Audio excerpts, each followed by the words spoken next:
everybody. Welcome. This is the HBCU Original. Listen, welcome to the Spotlight Hour.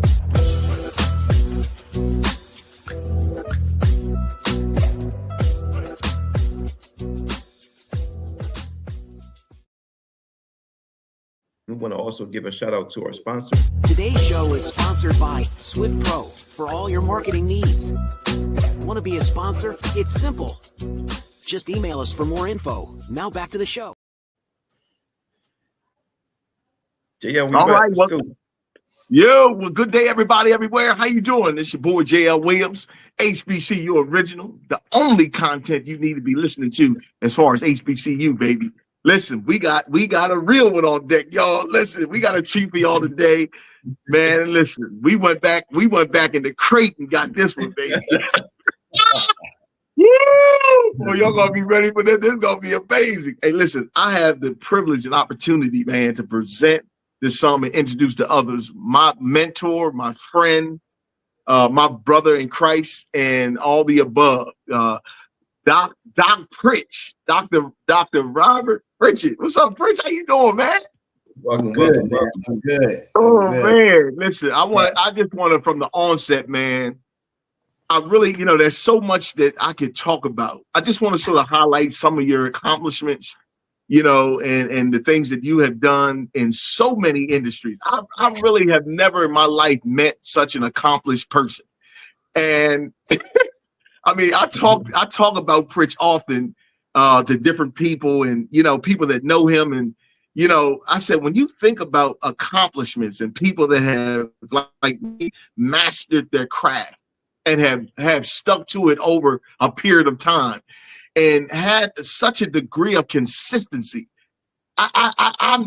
there's nobody else that I know personally, except for, you may look somebody in the news or something like that. But I'm talking about, this is my brother. This is like my big brother, man. I'm like, this cat has been on his game from the gate and had so much adversity in the beginning of his story. I remember Pritch talking about his asthma, all that kind of stuff. And we're going to get to all that. But first, before we do that, I just want to share, listen, Pritch is not only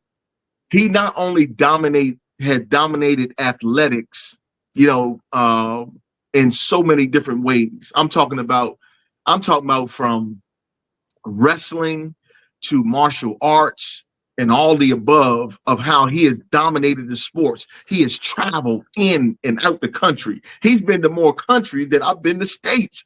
Like, he's been all over the country doing his thing, man. And, he's had the opportunity and privilege to be able to represent our country, as an Olympian. Man, who does that? And who knows somebody personally that is an Olympian? Like, this guy has done it all. He's traveled in and out the country. And as far as education, man, let's not even talk about that. You talking about a student athlete. He is an impeccable student athlete from Cheyney University all the way to Delaware State, getting his bachelor's and his master's from Cheyney, and then coming and getting his doctorate in educational leadership from none other than DSU, baby. We talking about alumni, bitch. Yeah, I know. We talking about the HBCU. You talking about an HBCU original. This is an HBCU original, man. So, man, I'm so excited to have him here. And not only that, he is representing our country. He has so many accolades and accomplishments in the military. Come on, man. I'm talking about from the military to education to athletics. And then he has a whole plethora of different social things that he's done. He's a member of Kappa Alpha Psi. You know what I mean? Just the list goes on and on and on and on of all the accomplishments. But one of the greatest accomplishments, that I can say is that, like, he's been my friend for years. And for me to have him on here is just like such a privilege to have somebody of this caliber on here. And then we're able to sort of present to some and introduce to others, none other than my main man, Dr. Robert Pritchett. Pritch, how you doing, baby? Welcome. I'm good, John. I'm good. Actually, welcome. I'm feeling good. I'm great. You guys got to excuse me. Yeah, I'm good. I see the jacket. Well, listen, I'm ready to get right into it, man. I'm ready to get right into it. You know, Pritch, I remember, you know, when I was younger, when I first met you, man, in your backyard, you know, doing karate. Vince, Pritch from the door. When I first met him, I was just in the community. I lived in Dunleaf. He lived in Oakmont, and I was just, you know, with my basketball going around playing ball, and I just sort of come up on. I was walking past, and I saw all these people in his backyard, young people like myself. He was older than us, but he was doing karate. And at this time, I didn't know who he was. I didn't know who he was, and I just said, and I looked up there. I said, "Man, that looked interesting." And then he, you know, he waved me to come on. I went up there, and I never had participated or did anything in karate. I remember, you know, one of the first things Fritz had me doing. He said, "I see you got that ball in your hand, but can you play defense?" And I said, "Yeah, I can play some D." He said, "Well, I want you to get in your defensive stance. And I want to see, you know," so one of the first things I did was he had me stay in this defensive stance, I mean, for a minute, right?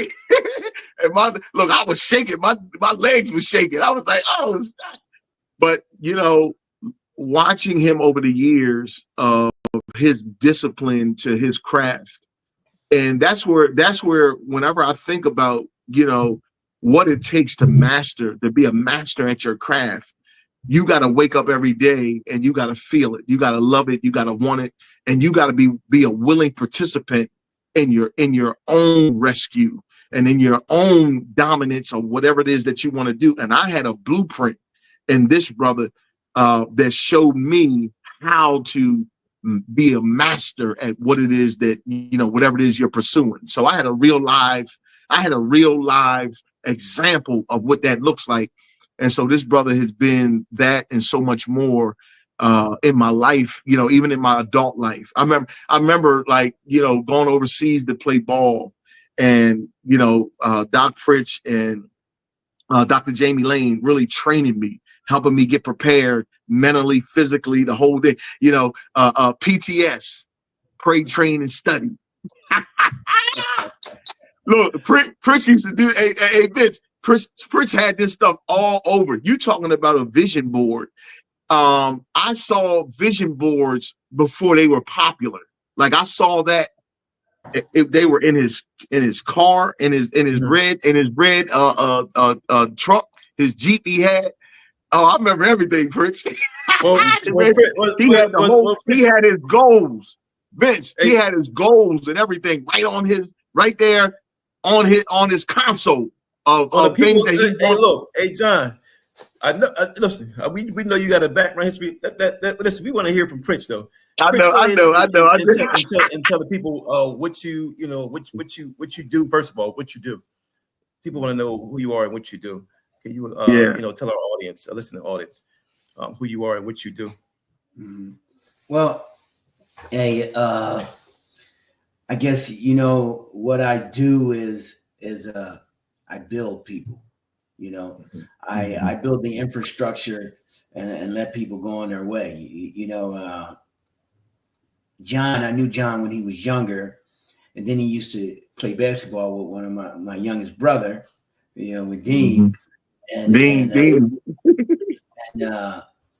I saw he needed some help. You know, I saw him, and I would help any of those young guys along the way, because any talents that God has given me, it's not just for me. It's not for me to sit on my high horse. It's for me to lift others up.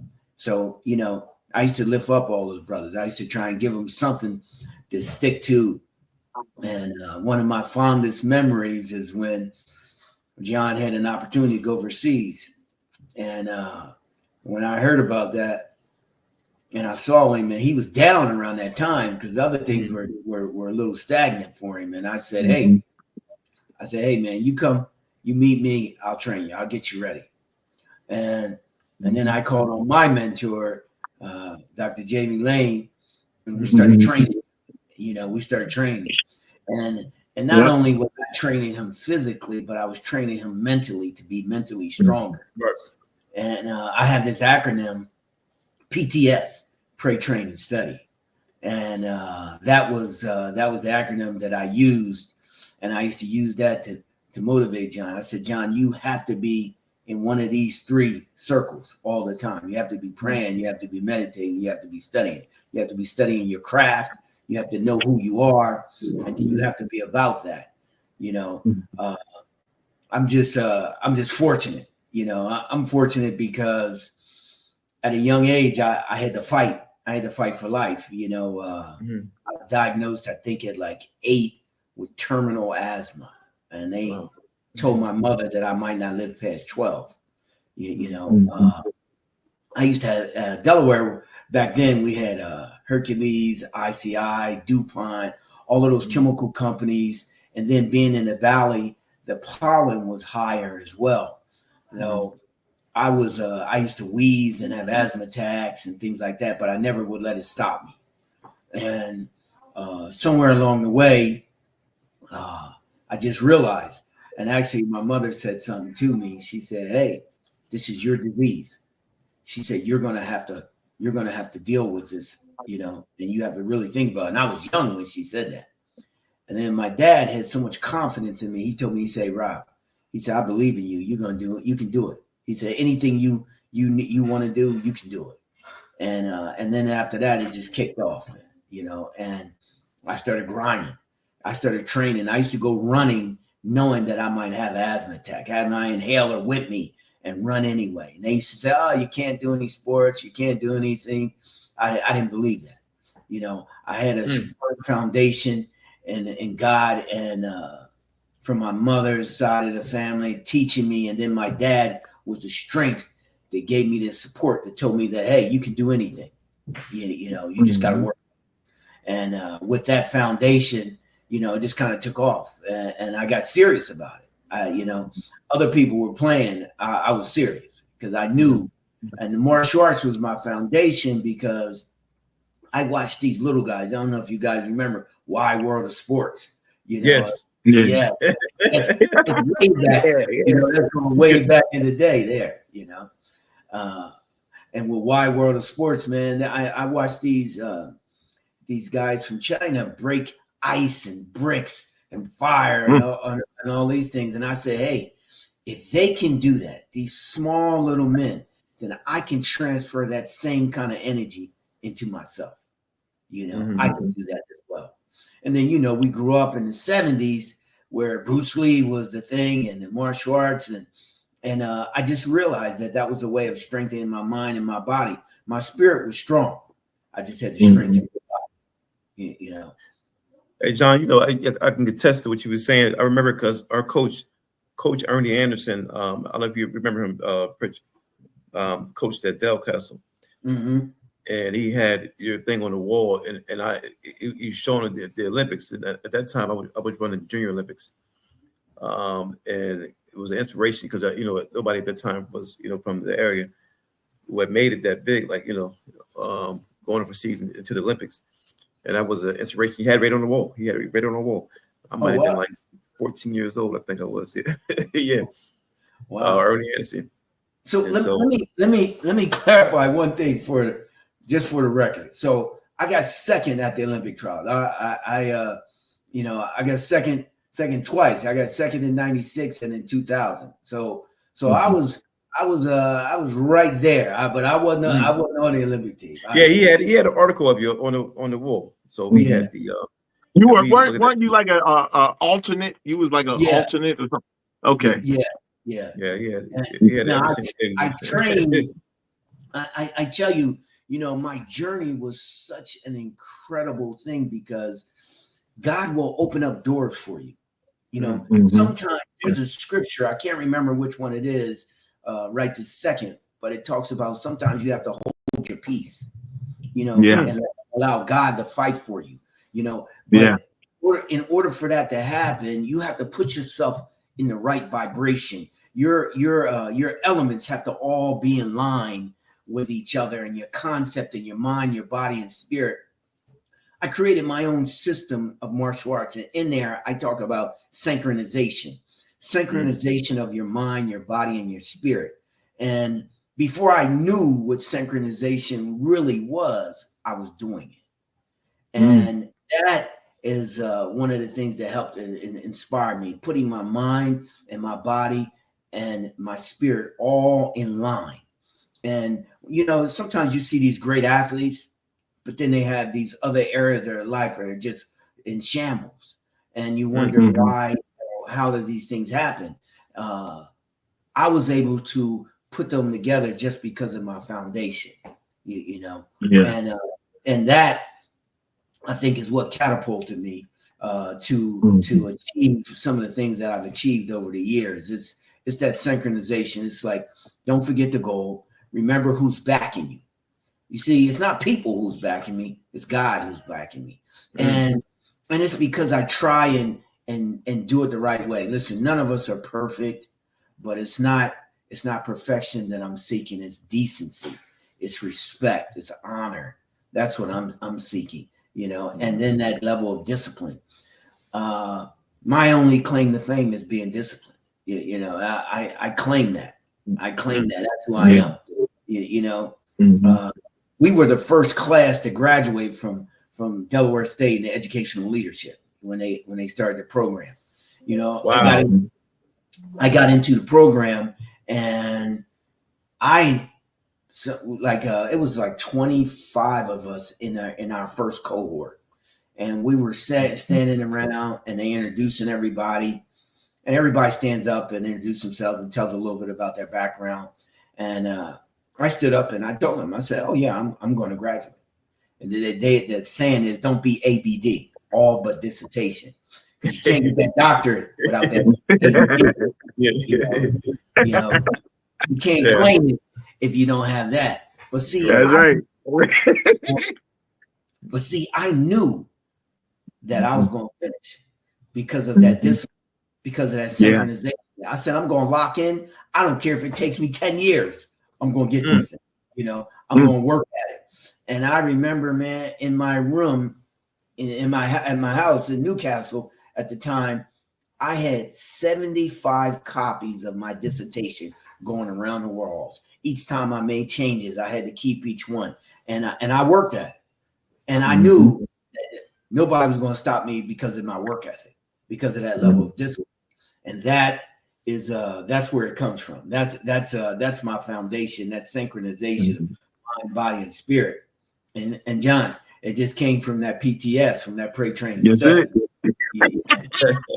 Hey, yo, I used to, man, I'm telling you, I would be hearing that in my sleep, like, because that was the foundation of everything that he trained on with me. Before we touched a weight, before we ran up a hill, before we did anything, it was about getting this right. But if this ain't right, it won't last.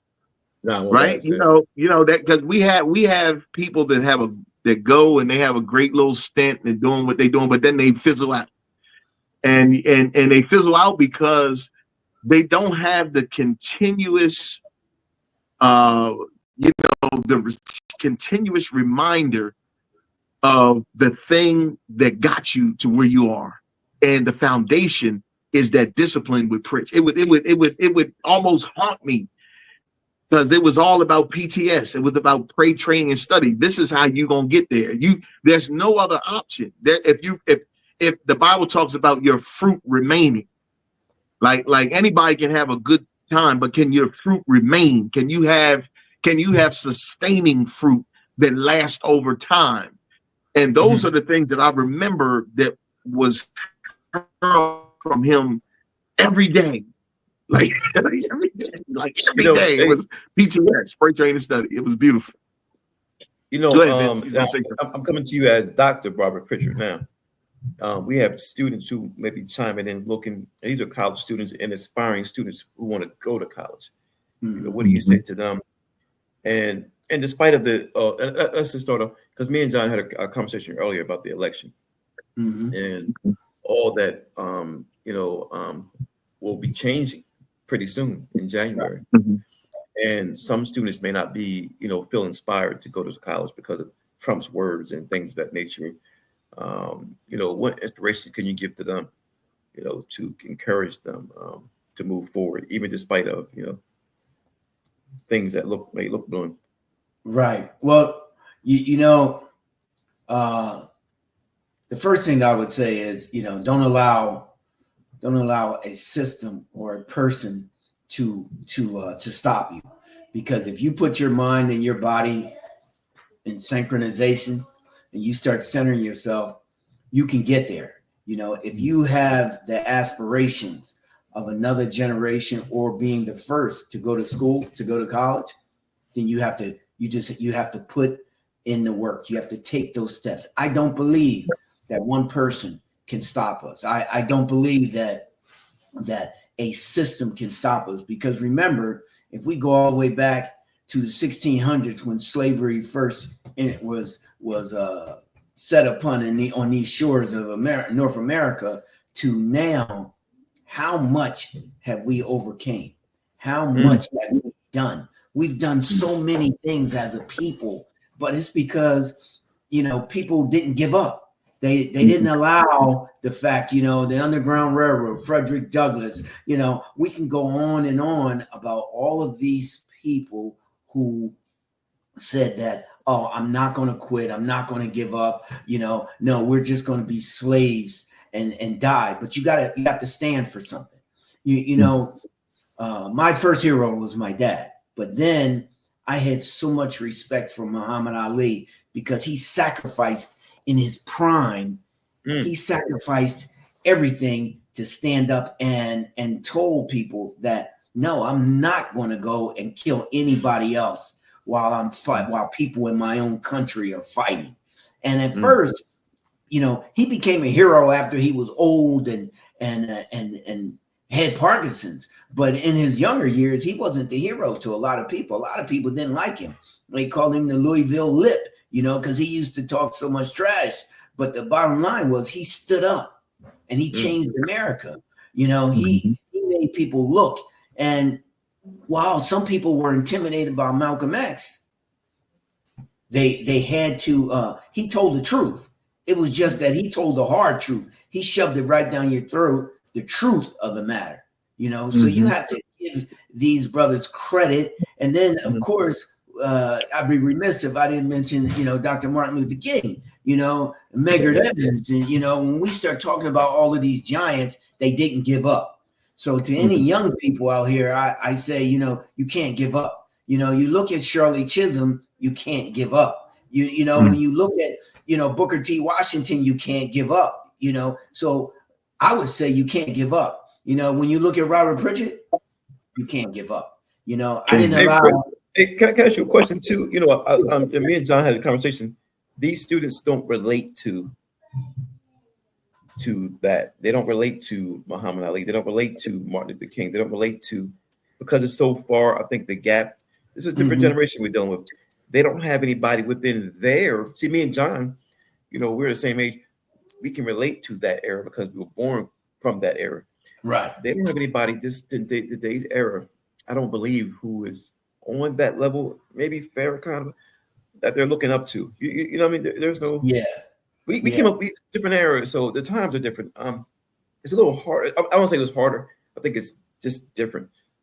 You know, who they look up to. You know, I heard a young lady tell me her role model was Beyonce. I'm like, and I didn't want to try to come down on her, but I was like, you know, let's try to inspire maybe in somebody, you know, who, you know, somebody else, entertainment. You know, although, you know, I don't know Beyonce personally. Right. I'm just saying, for me personally, I don't think that's really a good person to look up to as a young person. Right.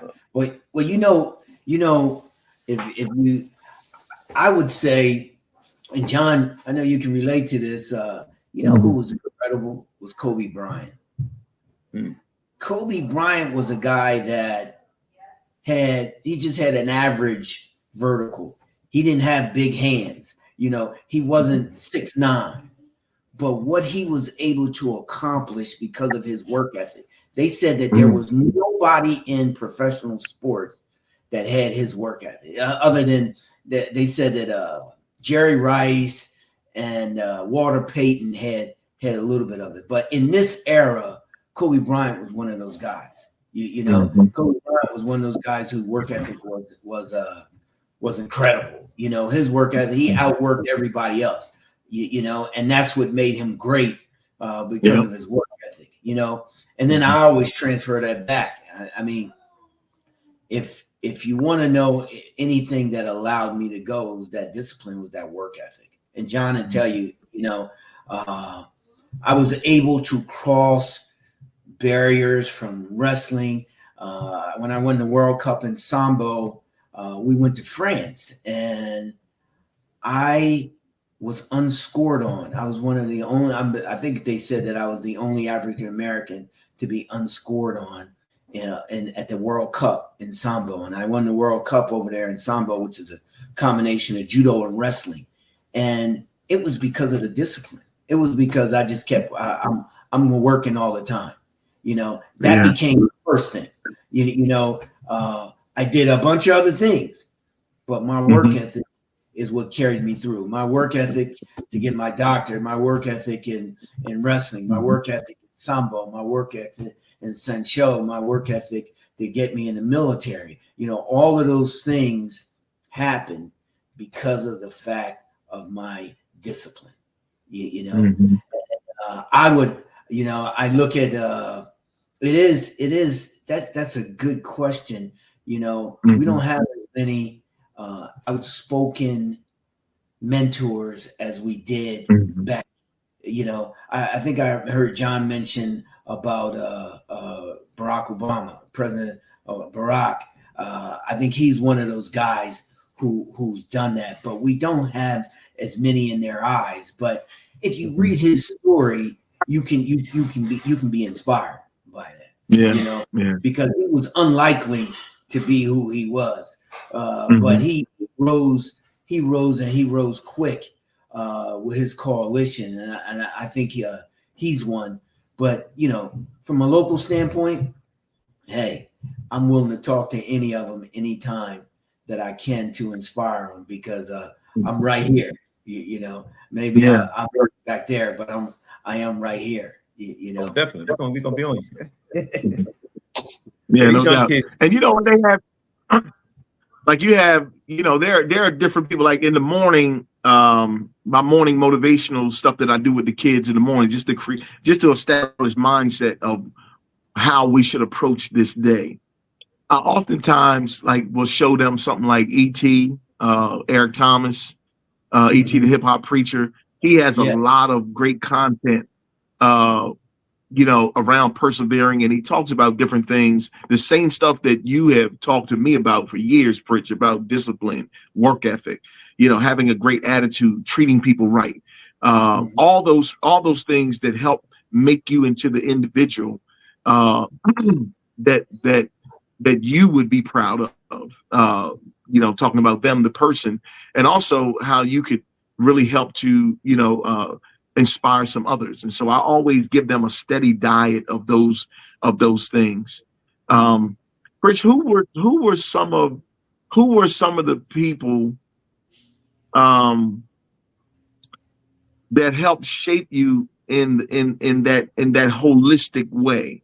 Who is that? Who's like there's, you know, we had such great people back, you know, in the 80s, you know, in the 80s, 90s. I know, you know, that's when I could look to people like there were, I like I said before in the beginning, I never had a person I could look to that was such a complete individual like yourself.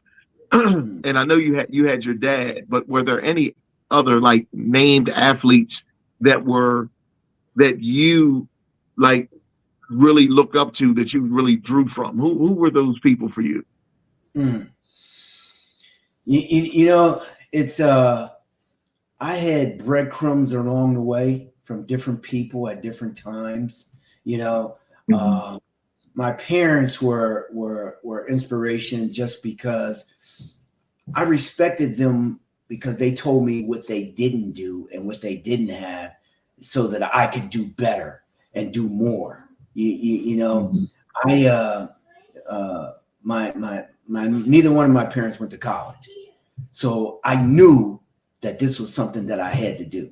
I knew I had to do it for generations to come, you know, and they just instilled, if you want it, then you got to work for it. You got to go out and get it, you know, and my parents were unapologetic about that, you know, you go get it if that's what you want. Go get it. Yeah. And then with a healthy dose of believing in a higher power. See, it doesn't matter about your religion. It matters that you believe in this higher power. You know, you can call it the Big Bang Theory and all of those things, but at the end of the day, you have to have some kind of belief in this higher power. And like you guys show here, I think you guys are doing an excellent job. And I think we need more like that. Like Eric Thomas, that's a good one. Billy Alsbrooks is one. Yeah, he's good. Yeah, you know, I even have my son to listen to some of those, you know, and I send them to a bunch of other inspiring athletes, guys who are coming up now. I send them some of those things, and then sometimes, you know, those quotes come over to me, and I'll send them that. I send them out to people. I have a bunch of guys, and I'll send them some motivational things. You know, but there were breadcrumbs. There were guys that would see me training, you know, like Professor Lane. Now I was older. I just came out of the military. Professor Lane, Jamie Lane, and Bob Watson. You know, Bob Watson, man, this guy is a quiet giant. He was one of the first African American insurance agents in Delaware. You know, and he used to have his insurance agent. Well, Bob was an inspiration because he supported me in wrestling. He used to take me around. He said, "You wrestle, and I'll take you." And he used to take me around all over. We were going all over the East Coast wrestling, you know, going to all the AAU tournaments and things like that. He supported me, you know. Back in the day, man, we had all of the boys clubs, you know.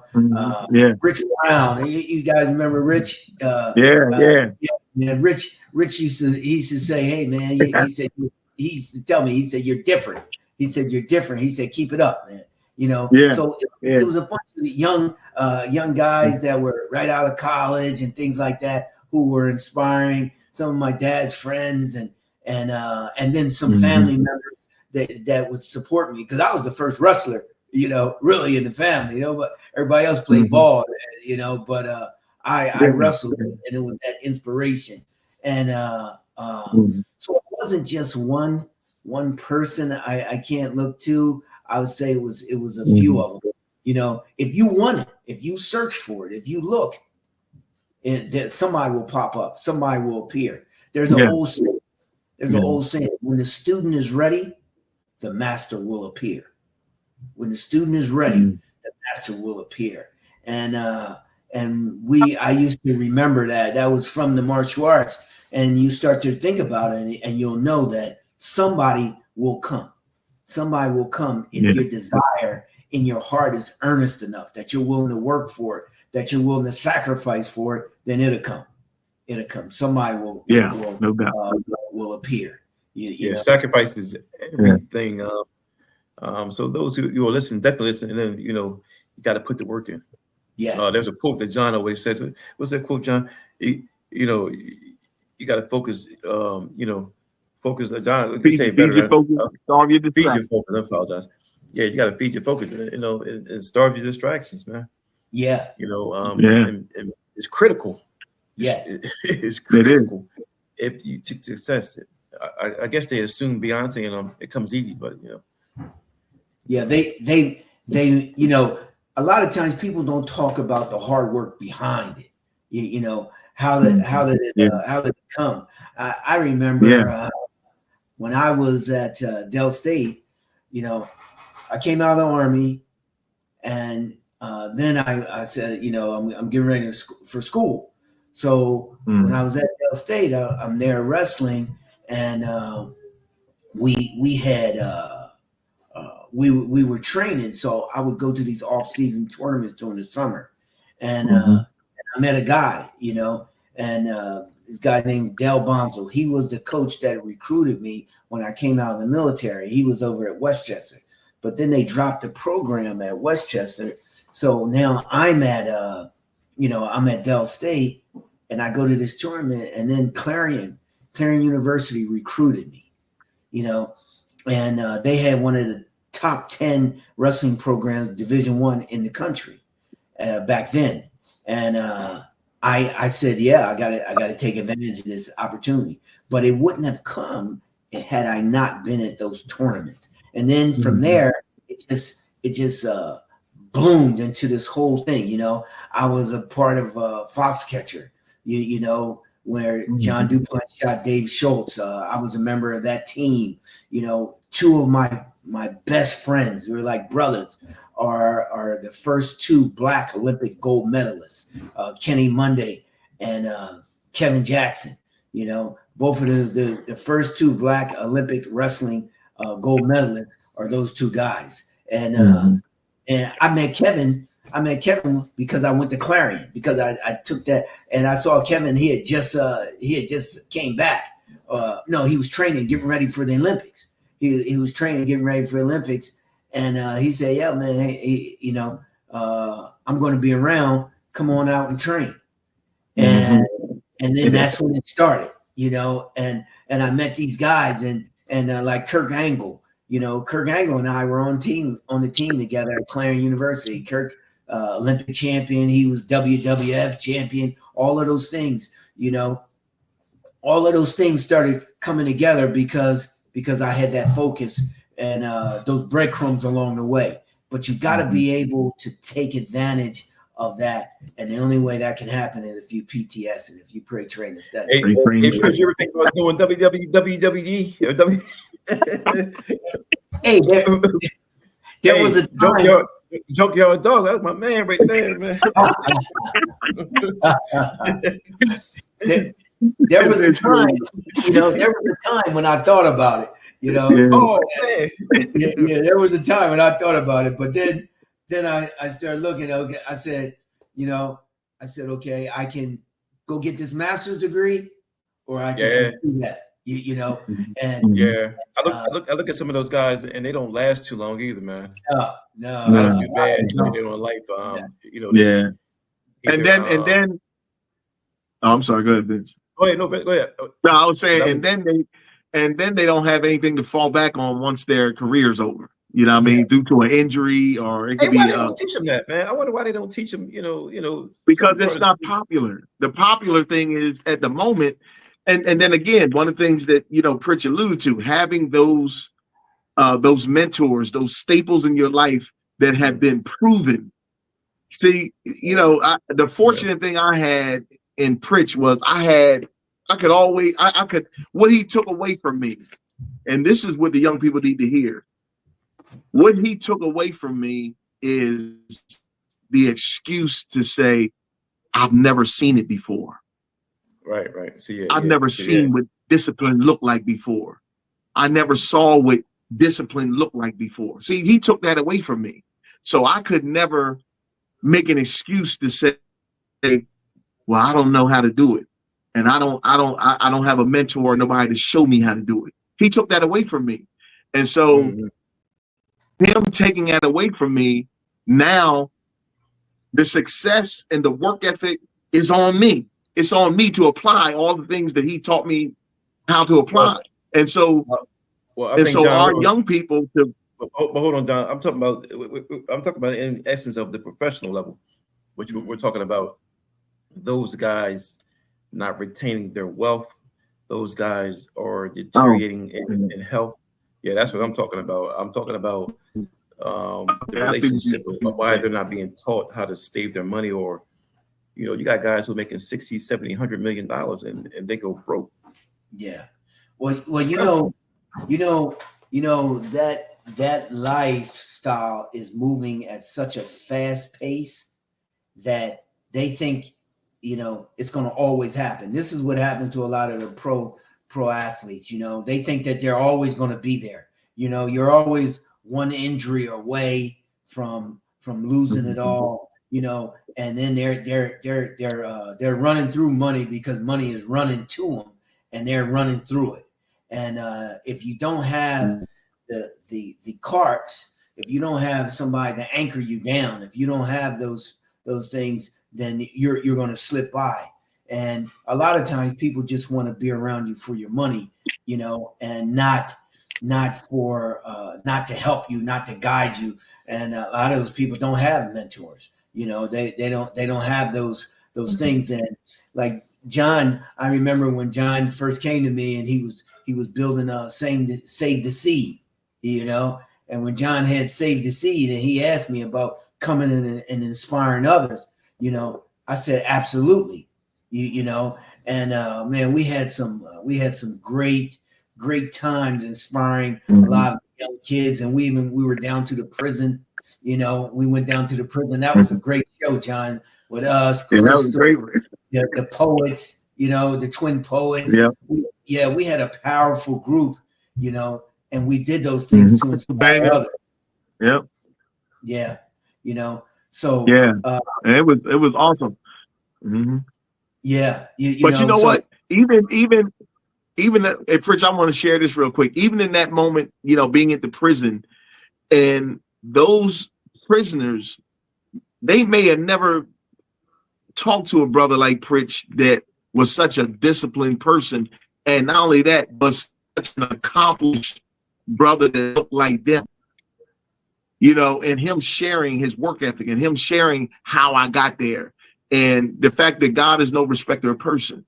So if he gave it to me, he can also give it to you. It's just an application, you having the wherewithal to apply the things that he's sharing. And so Pritch was able to inspire those brothers who were prisoners so much, man. It was just like amazing. And I felt like a lot of them in that moment had really transformed their thinking because they saw a model and they saw it was possible.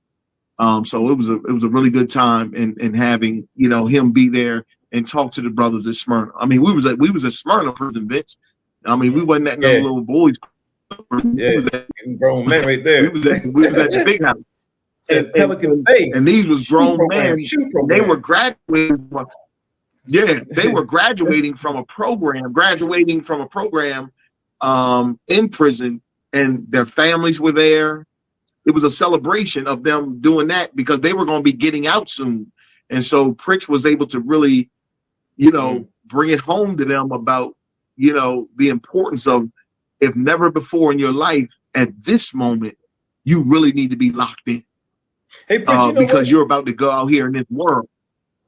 And now, John speaks about this. You speak about the men coming out of prison and things of that nature, and guys in the professional level as well, in high school, and college as well. The NIL deals, the side deals. What do you feel about the opportunity to make money, at a younger age? But you like we said, if they don't have the wherewithal, John, of how to minister that, how to manage it, who to talk to, or an example, how do they retain it? Right. Do you think it's a good idea for high school students to get an NIL? Yeah, I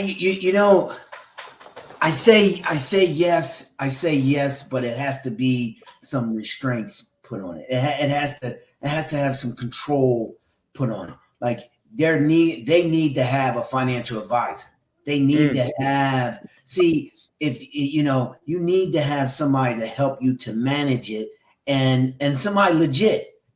Somebody who's legitimate, somebody who,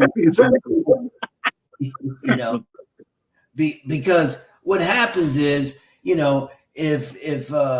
you got a lot of snakes in the grass, people who are coming to when they see that money and they really don't know what they're doing, or they're stealing off the side. But you should be assigned somebody. Somebody needs to come and help you to manage it, because if you don't, it's going to get away from you. And the reason why I say that they should, because now there's so many avenues, revenue streams for people to be able to make money at the younger ages now, and everybody's getting a piece of the pie and your own brand.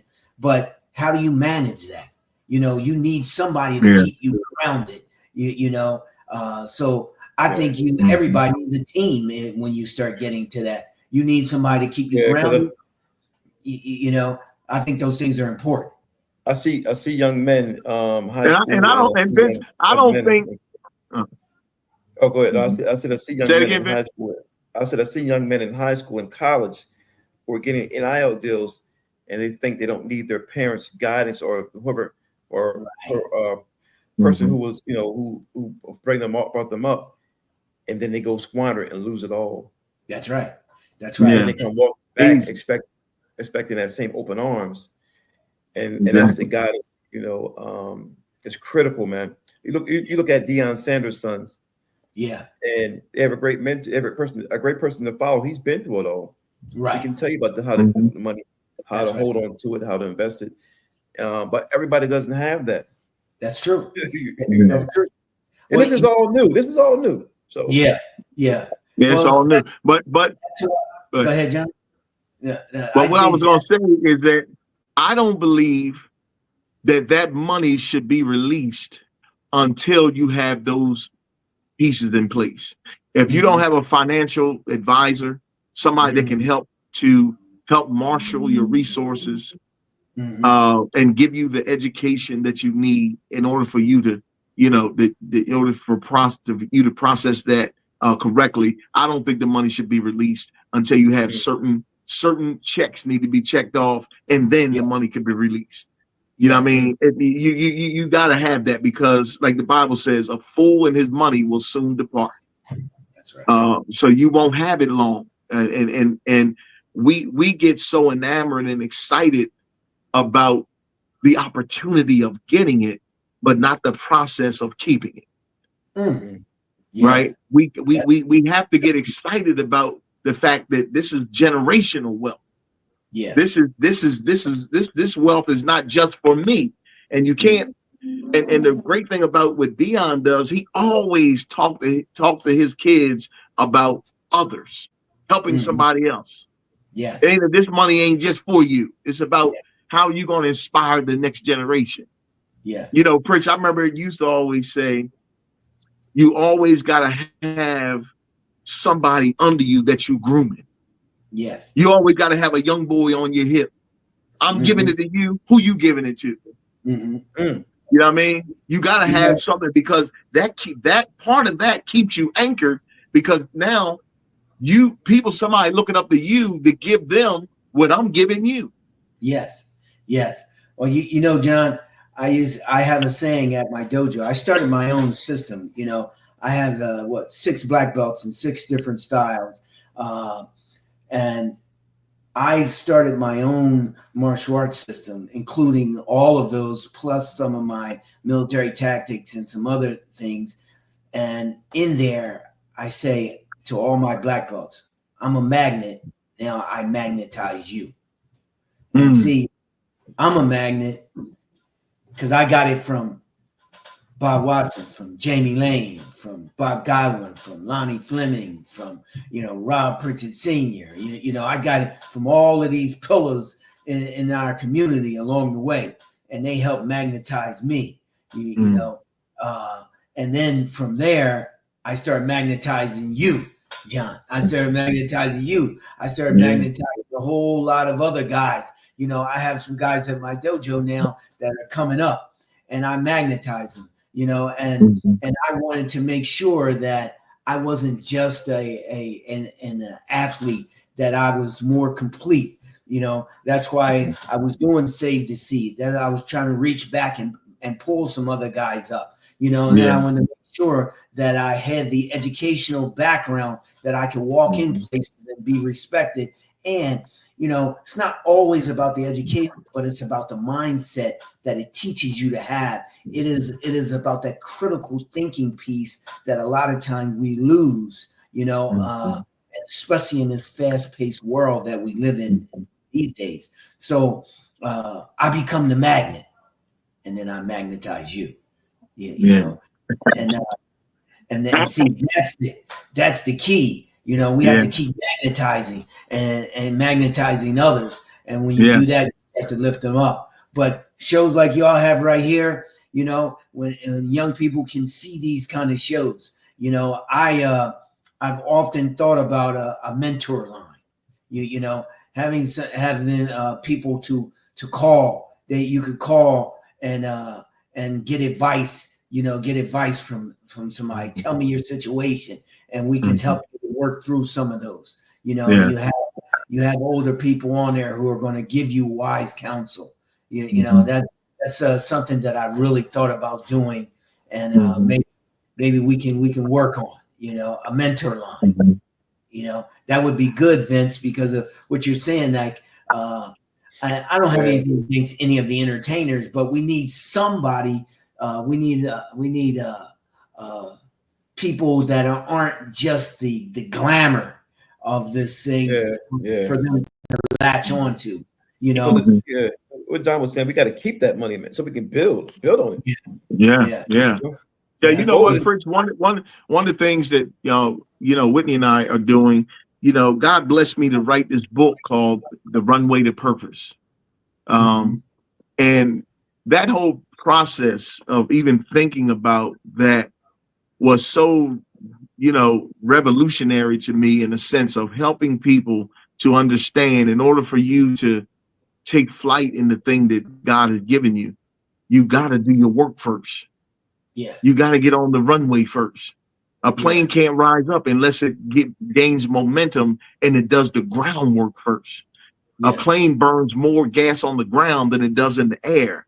People don't understand and realize that, but giving them that kind of visual, and now putting together this whole process. And Vince and I, we had, talking about this back and forth, the things that we're going to do with HBCU Original, being able to not only give them a book, but also give them a prompt, breaking out modules that actually help kids to see things clearly so they can change them effectively, giving them the tools for travel and jewels for the journey, because it's not about just the opportunity. It's about falling in love with the process. And that's what you taught me. Fall in love with the process.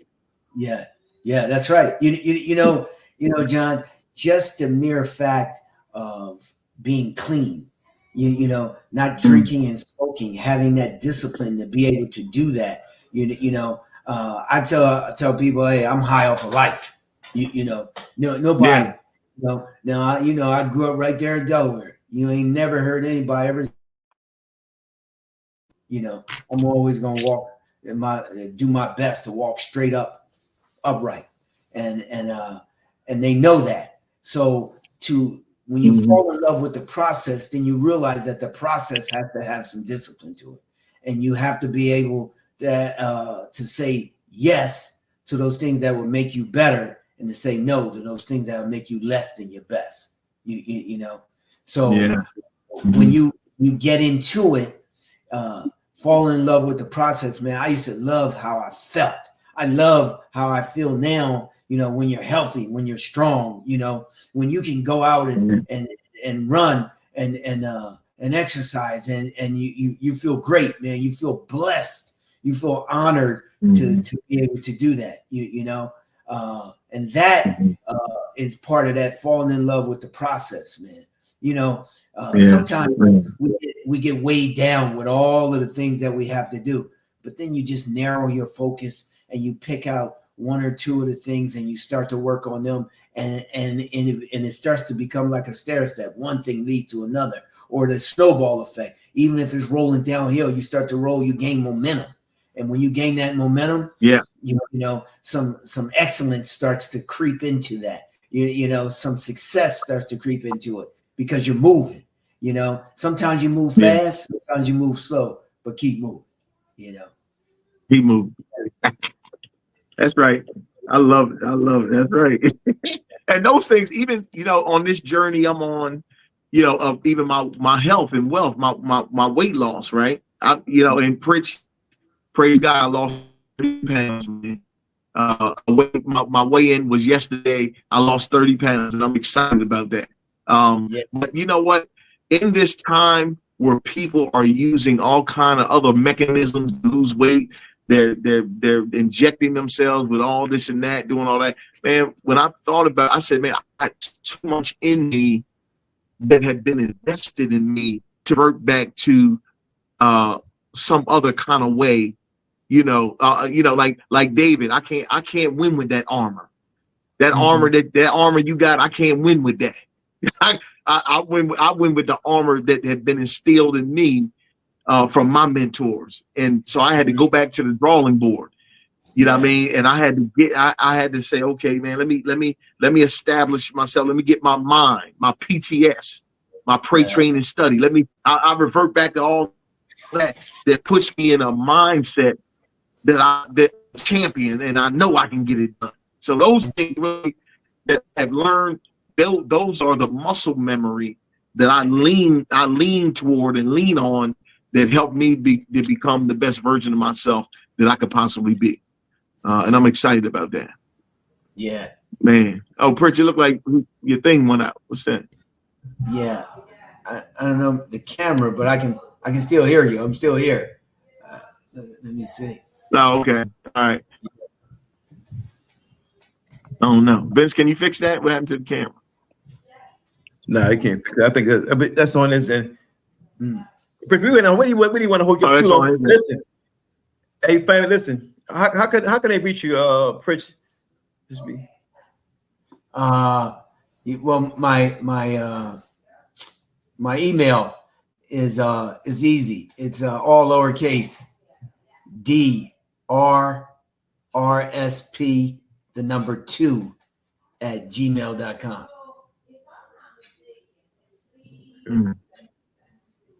And my number, I still keep that Delaware number, 302-420-3257. Yeah. We're sorry, family. We lost a little bit, but yeah. We want to thank Chris for coming out. We had some difficulties. We want to thank everybody for tuning in for today's exciting episode with Dr. Robert Pritchett. Listen, this guy has a multitude of information. If you'd like to, look him up, you can. He dropped his email. It's also going to be in the comment section. We got him back. So if you'd like to reach him, he's also in the comment section. So hey, we just need one thing before you exit out, Pritch. Give the people one thing to take with them. Hey, hard work is its own reward. Hard work is its own reward. It doesn't matter whether or not everybody else recognize it. You feel good about yourself because you're doing the right thing.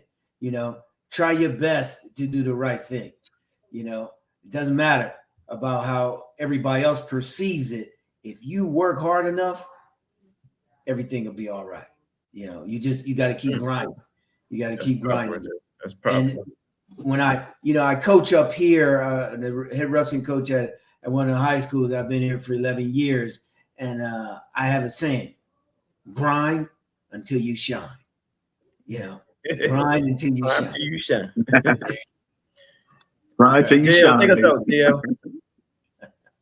Hey, I want to thank everybody for tuning in to this life-changing session here that we had with Dr. Robert Pritchett, man. Listen, this is some invaluable information. I've been able to be a student of his. He's been a mentor of mine for a number of years, and even still now, I'm able to reach back and really get some gems, just like you guys are getting today. But listen, it doesn't work until you apply it. You have to apply and give the application process and time in order for it to magnetize your life. Like Dr. Rob Pritchett said. So remember, guys, if you don't remember anything else, PTS, pray, train, and study. That is the formula and the recipe for success. Pray, train, and study. These are things that Dr. Robert Pritchett has put in my mind over the years, and they work. It is a proven system. If you pray, if you train, and you study, you are sure to get the victory. Listen, we thank you here, HBCU Original. We want you to like, share, subscribe, share it with somebody, because this is going to change somebody else's life. Listen, like we always say here, work like it depends on you, but pray like it depends on God, because it does. Listen, we love you here, HBCU Original. Vince, we out, baby. We out.